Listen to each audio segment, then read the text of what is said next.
O mga alaskadora, alam naman natin lahat na medyo matindi ang pagsubok na hinaharap ng ating mga kababayan ngayon na patuloy ang pagtaas ng presyo ng langis, patuloy ang pagtaas ng presyo ng bilihin.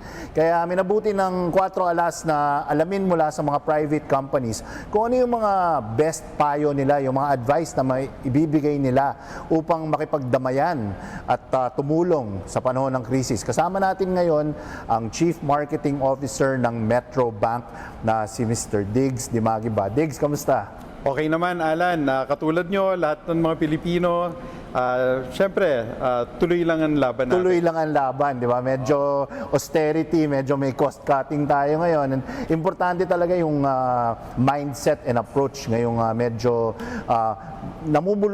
namumulipit tayo sa maliit na kumot, sabi nga nila, di ba?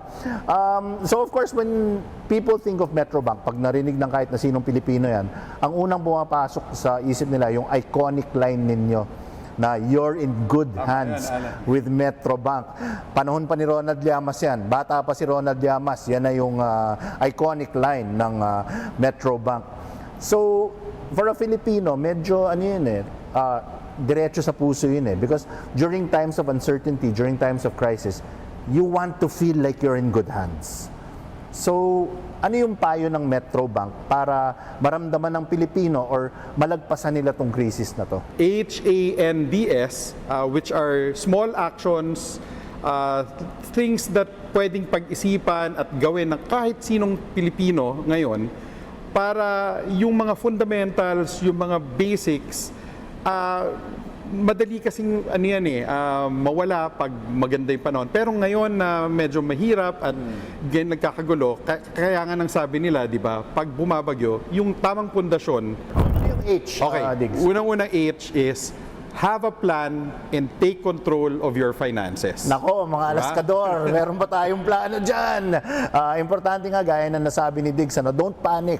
If you really just sit down, formulate a plan, put thoughts to paper, yan ang pinakamahalagang first step. Tell me more about this. Ang pinaka-importante kasi para hindi ka matakot is the mindset. So, ang ibig sabihin ng having a plan is, unang-una, hindi siya komplikado. Tanggapin mo na meron nangyayari ngayon, tapos isulat mo sa isang papel, yan pinakamaganda kasi pag sinusulat mo, hindi mo makakalimutan, saka nag-activate yung utak mo para makita mo, ilista mo kung ano yung mga expenses mo, anong lumalabas, anong pumapasok, and really, ito yung secret na tip na gusto namin sabihin. It applies to any time, not just crisis, and to any aspect of your life, not just your finances, di ba? Just that habit, that discipline of having a plan, putting thoughts on paper, really mapping out scenarios.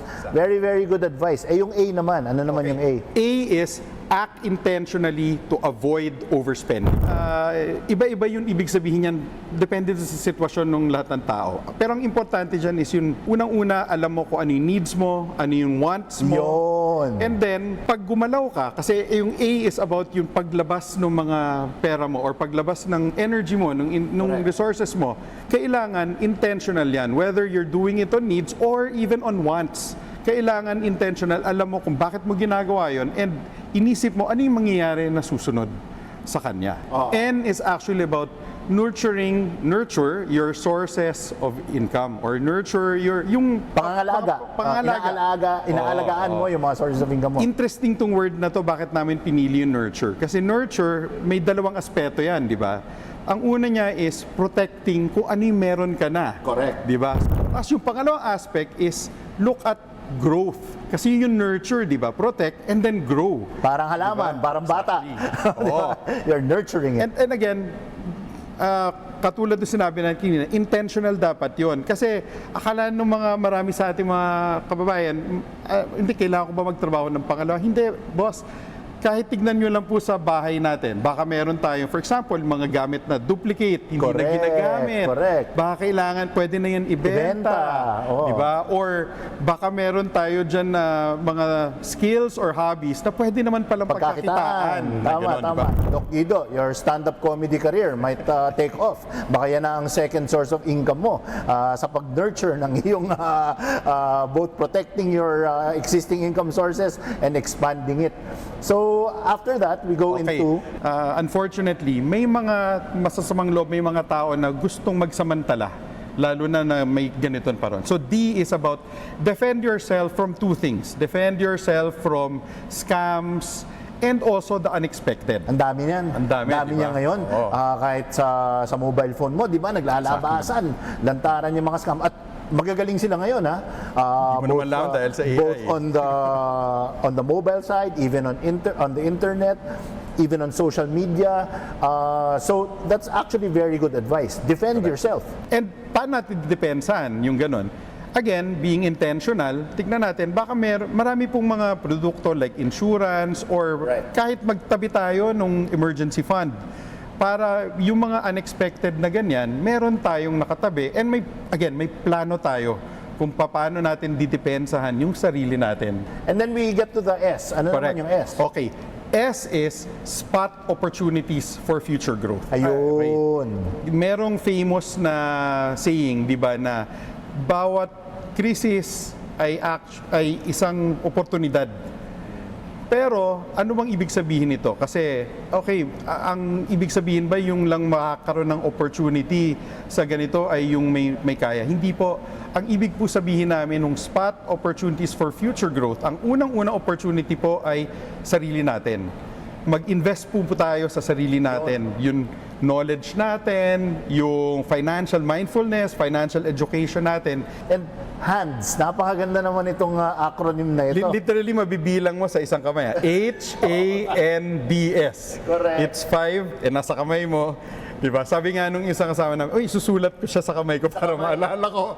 Oo, dahil nasa kamay mo talaga kung paano ka gagalaw ngayon. And, Sir Diggs, siguro last message sa ating mga alaskadora, both here in the Philippines and napakaraming mga chapters natin abroad, mga kababayan natin, mga OFW. Anong mensahe mo sa kanila? Sige po, ako ang mensahe ko po, unang-una, remember hands, nasa kamay nyo po. Hindi po kayo kailangan matakot, hindi po kayo kailangan maging helpless.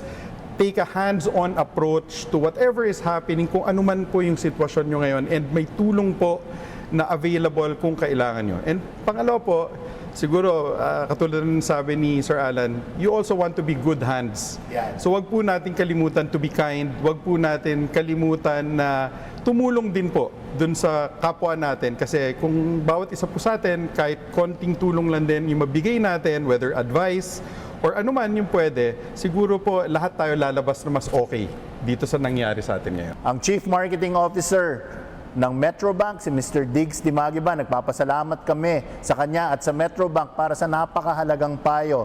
Tandaan natin, hands. Ang dali-daling tandaan. Huwag po kayong kakalas, magbabalik ang 4 alas. Hands. Oh, di ba? Yun ang hands eh. Oh. Pinatutunan ba kayo?